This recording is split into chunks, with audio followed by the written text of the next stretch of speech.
Unyun yang sadar bahwa orang yang dilihatnya adalah tuan mudanya lantas bersembunyi. Tujuannya untuk menghindar dari pandangan Daigil. Di persembunyiannya Unyun menangis tak percaya bahwa Daigil ternyata masih hidup.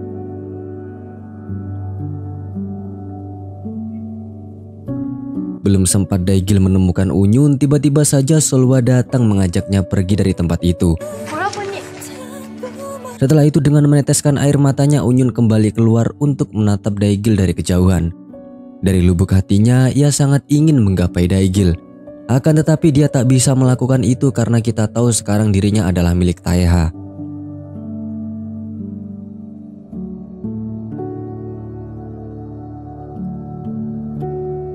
Dalam hatinya ia mengucapkan terima kasih kepada Daigil karena sampai saat ini masih bertahan hidup.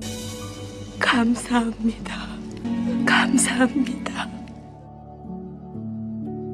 Di tempat lain terlihat Jenderal Choi yang sudah pulang ke tempatnya.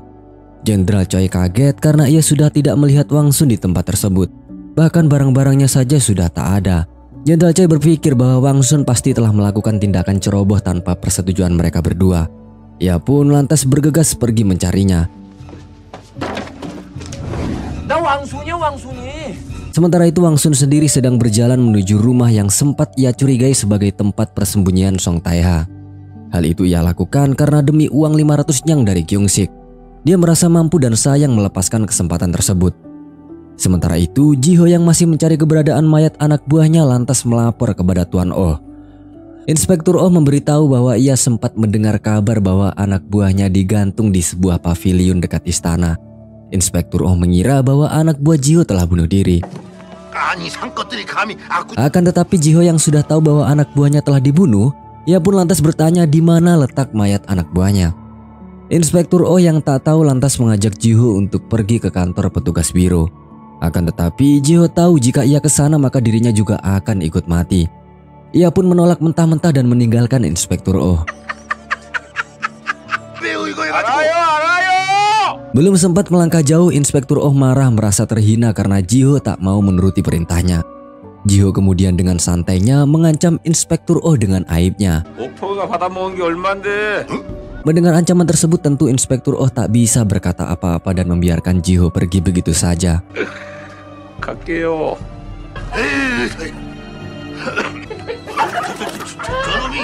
Di antara keramaian pasar terlihat Chulwong yang sedang bertanya kepada salah satu penduduk tentang di mana tempat tinggal Seowon.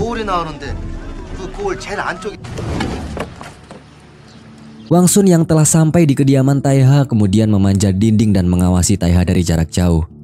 Mengetahui keberadaan Taeha tentu membuat Wang Sun sangat senang. Ia pun lantas merakit panahnya dan mulai membidik Taeha. Akan tetapi konsentrasinya pecah lantaran para anak buah Taeha datang mengerumuninya. Alhasil Wang Sun pun harus menunggu perbincangan mereka sampai selesai terlebih dahulu. Setelah sekian lama menunggu, Wang Sun pun kembali mengecek Taeha. Akan tetapi Taeha sudah tak ada di tempat tersebut. Tentu hal itu membuatnya kesal sehingga uang yang seharusnya di depan mata telah hilang sia-sia. Tanpa ia sadari, Chulwong datang dan mengawasi pergerakannya. Perlahan Chulwong kemudian mengeluarkan pedangnya.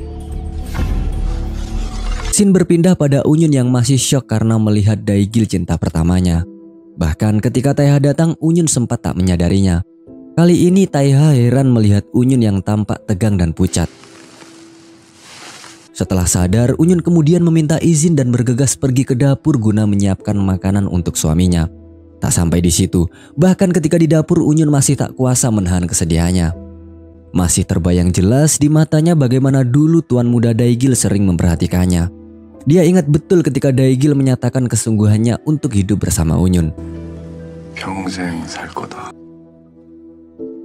Kini kenangan hanyalah tinggal kenangan. Yang hanya bisa ia lakukan kini hanya menangis menyesali takdir yang sudah menimpanya.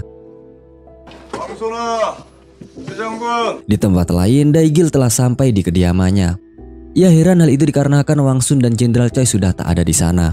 Ia pun kemudian mengingat perkataan Wang Sun tempo lalu yang ingin mengejar Taeha seorang diri. Daigil pun langsung bergegas berlari meninggalkan Seolwa.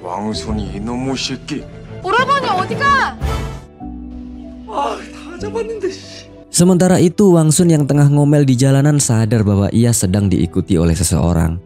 Benar rupanya, bak anggota klan Akatsuki Chulwang pun tiba-tiba datang dari belakang.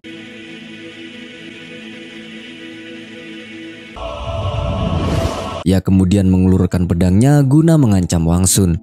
Dengan ilmu berkelit yang sangat pandai, ia sempat berhasil menghindari Chulwang. Akan tetapi dia tetap tak mampu menghindari serangan Chulwang. Alhasil ia pun tertebas lengannya.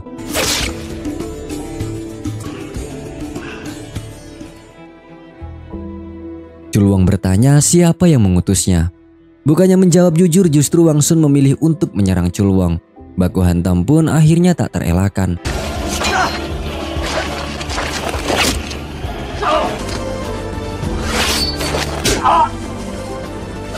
Jelas dengan kemampuan Wang Sun yang masih di bawah Daigil membuatnya beberapa kali menerima tekanan dari Chulwang.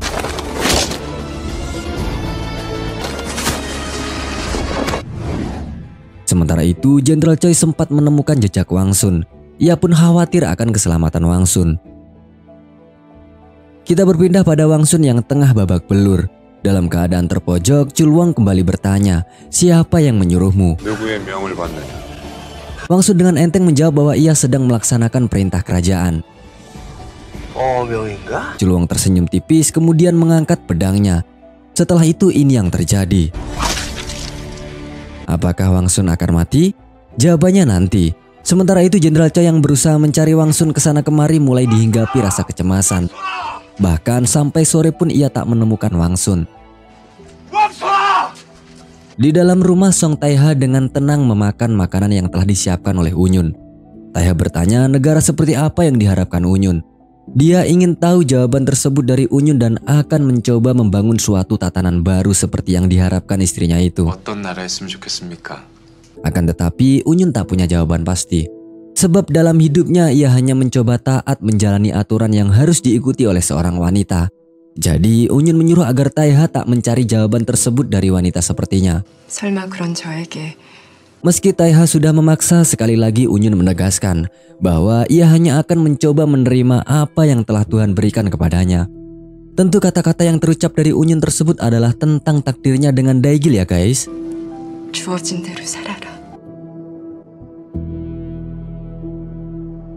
Singkat cerita, malam pun tiba.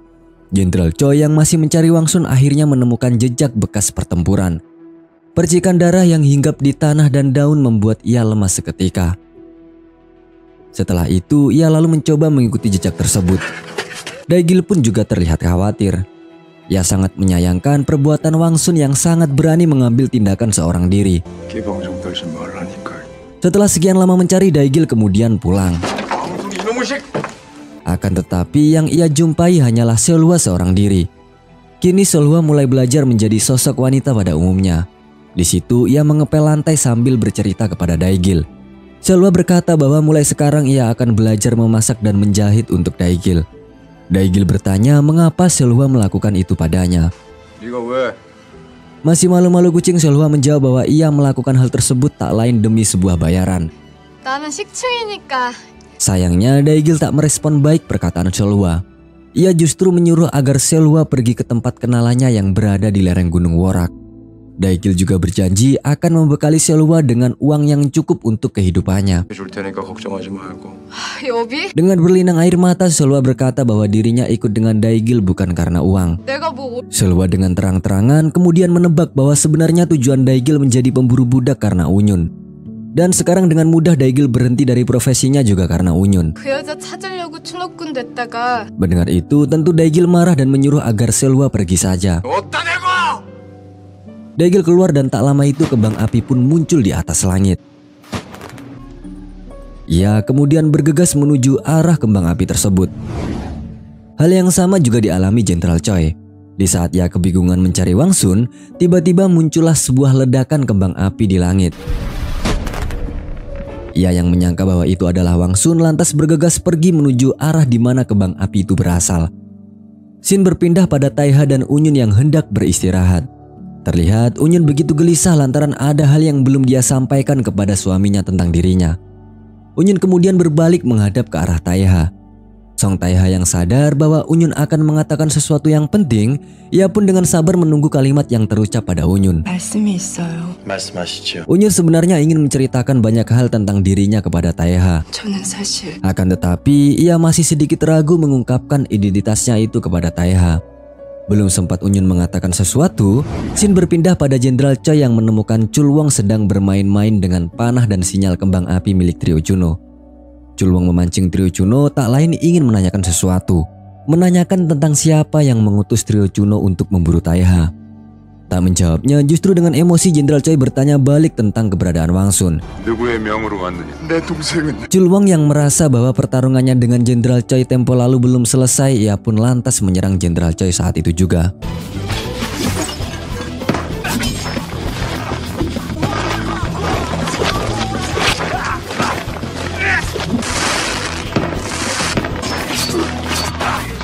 Dari pertarungan tersebut Chulwong jelas mendominasi.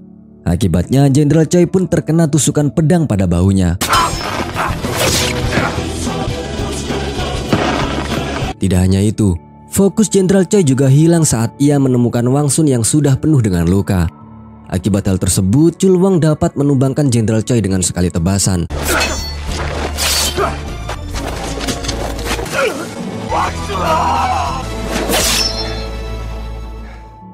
Di waktu yang sama, istri Chulwong tengah menulis surat yang berisi curhatan hatinya. Dalam curhatannya tersebut, istri Chulwong tak ingin suaminya menjadi pembunuh berdarah dingin. 제가 죽어지면 Istrinya juga berniat untuk bunuh diri, karena ia tahu bahwa hidupnya hanya menjadi beban bagi Chulwong. Namun tak ada satupun iktikat baik yang dapat ia wujudkan, walaupun itu untuk mencelakai dirinya sendiri. 죽지를 못합니다. Sementara itu, Unyun yang ingin menceritakan masa lalunya kepada Taiha mulai ragu dan Taiha tidak memaksa Unyun menceritakannya saat ini. Taiha tak mempermasalahkan masa lalu Unyun karena pada akhirnya apa yang terjadi di masa lalu tidak lebih penting dari apa yang terjadi di masa sekarang. 제가 어찌 살았는지 몰라 그러셔요. 과거에 어떤 일이 있었든 Kemudian Daigil yang sudah sampai di TKP hanya menemukan tombak milik Jenderal Choi. Chulwong yang bersembunyi di balik batu berniat menyerang Daigil dari belakang. Namun hal itu ia urungkan setelah Daigil menganggap Taiha sebagai pelaku dan meneriaki namanya. 송태야, 너냐? 숨어있지 말고 어여 나와! 어여 나와! Padahal kala itu Taiha tengah melakukan diskusi bersama pasukannya. Diskusi tersebut membuat pasukannya terpecah menjadi dua belah pihak. Pihak pertama yang dipimpin oleh Xiaowon ingin melakukan kudeta dengan jalan peperangan. Namun di pihak Taiha tetap ingin mendukung pangeran dengan jalan damai tanpa pertumpahan darah. 이복의 송장군, 세상을 바꾸려는 것입니다. 장수의 출정사를 막아서야. Taiha pun kemudian memberikan arahan kepada temannya. Sebuah arahan untuk pergi mengembara dan mengumpulkan kekuatan dengan tenggat waktu 1 bulan sebelum mereka berkumpul kembali. 장군. 교역 금지령을 내리면 물소불값이 Suatu ketika setelah dekret pemutusan dagang oleh pihak King dikeluarkan, Kyungsik merasa senang karena rencananya berjalan dengan lancar. Namun ia mendapat sedikit kendala bahwa terdapat pedagang tanduk lembu bernama Hung yang tak mau diajak bekerja sama. 미리 소문을 들은 듯합니다. Permasalahan yang dimiliki Kyungsik ini bersesuaian dengan perintah yang diberikan kepada teman-teman Eobuk. Perintah itu tak lain adalah untuk menyuruh pasukan Eobuk membunuh pedagang Hong Yang dengan alasan ia merupakan pedagang yang sangat tamak. 더 궁핍하게 몰아가고 있... Eobuk merasa janggal karena baru kali ini mereka mendapatkan misi membunuh pedagang. Padahal di misi sebelumnya, mereka hanya disuruh untuk membunuh seorang bangsawan saja. 그게 뭐가 문제인가? Akan tetapi, Gudbang teman baik Eobuk tidak terlalu memikirkan hal tersebut. Ia mau melaksanakan misi selama yang dibunuh adalah seorang yang kejam. Tak berselang lama, Buki pun memberikan sinyal kedatangan target. Dengan mudah dua orang tersebut ditumbangkan oleh Eobuk dan Gudbang. Sayangnya hal itu hanyalah sebuah jebakan. Pihak pedagang Hong Yang sudah menyadari bahwa akhir-akhir ini pedagang lembu mendapatkan luka tembak di kepala. Mereka pun lantas mengirim sebuah tentara dan umpan untuk mendapatkan sang pelaku.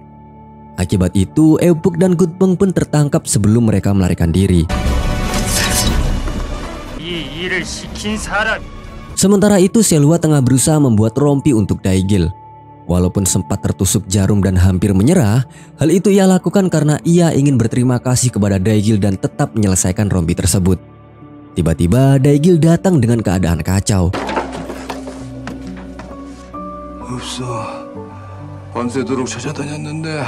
Tidak kunjung mendapatkan kedua sahabatnya lantas membuatnya lelah dan ia pun terjatuh dan tertidur.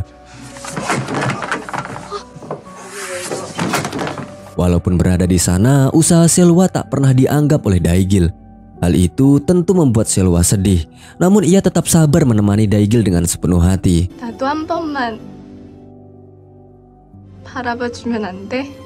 Di pihak lain, Jiho yang ditemani Inspektur Oh mencari mayat kedua temannya. Benar rupanya, ternyata itu hanyalah sebuah jebakan licik dari Inspektur Oh. Ia sudah menyiapkan pasukan untuk mengepung Jiho dan membawanya pergi ke pengadilan untuk disekap.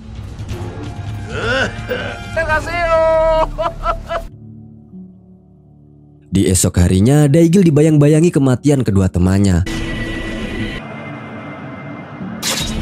Ia pun terbangun dan segera pergi untuk mencari mereka kembali.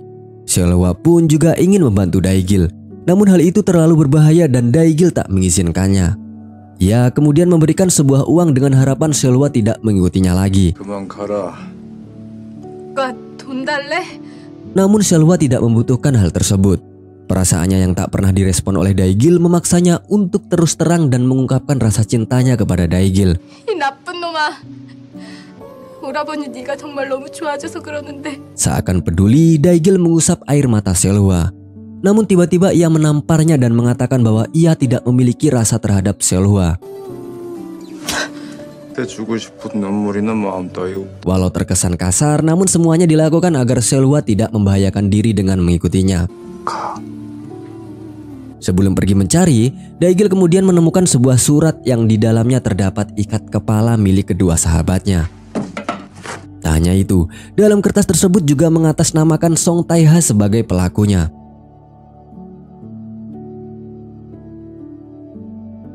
Jelas bahwa itu adalah surat dari Chulwang yang ingin mengadu domba kedua belah pihak.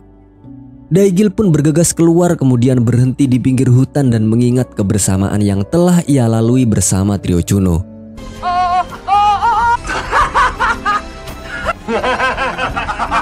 Setelah itu, ia pun mengenakan kedua benda peninggalan temannya dan dengan air mata berlinang ia membakar gambar Unyun.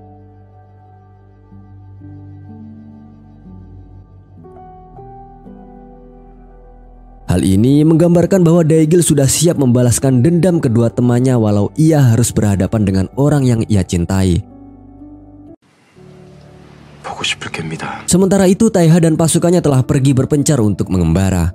Chulwang yang sudah melihat mereka berpencar lantas mencegat pasukan Taiha satu persatu untuk dihabisi.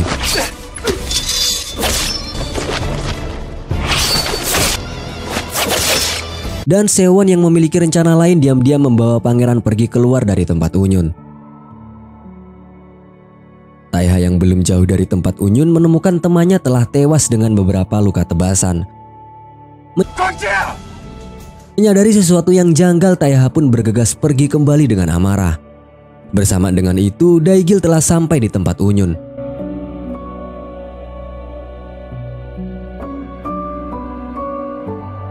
Tentu pertemuan mereka berdua bukanlah menjadi hal yang sangat menyenangkan. Daegil yang sudah mantap untuk membalaskan dendam dengan berat hati menyebut Unyun dengan sebutan budak.